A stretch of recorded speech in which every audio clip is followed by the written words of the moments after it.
If you're someone who makes music or works in music through a DAW, you've probably experienced something called the proximity effect, where the closer you are to a microphone, the low end is more pronounced. Especially true in things with a lot of low end information, like vocals, kick drums, basses, and acoustic guitars. This isn't always a bad thing, and it can actually be used as a benefit in terms of getting more low end out of a kick drum, but in a vocal, sometimes you don't want it. Here's an example of a vocal I recorded where there was just too much low end, so here's some ways that I slowly decrease the low end to make it feel more like a modern rap record. Firstly, I'm just going to show what it sounds like with all the plugins turned off and then with them more turned on. Yeah, I need to calculate, I need to figure it out if I want it, baby. Yeah, I need to calculate, I need to figure it out if I want it, baby.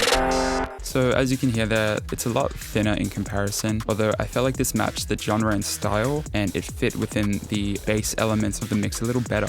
So let's go over the process of each part and what I did. The first plugin was Auto-Tune. This is a stylistic choice of the genre, wanting some pitchy, cool, affected vocals. The next was EQing some of the 100 to 400 range out. There was just too much information, so just basic bell dips did the job there.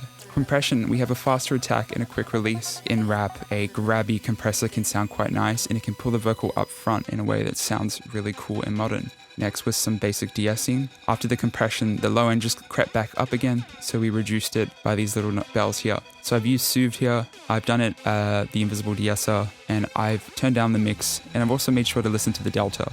Am I removing too much high end?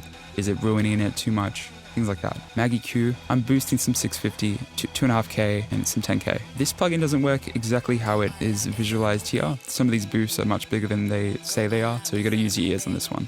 RVox, this compressor's acting just to capture any pokey parts of the vocal, just trying to reel it all in. Some further processing I felt like was needed afterwards, and some saturation just to give it more presence in the mix.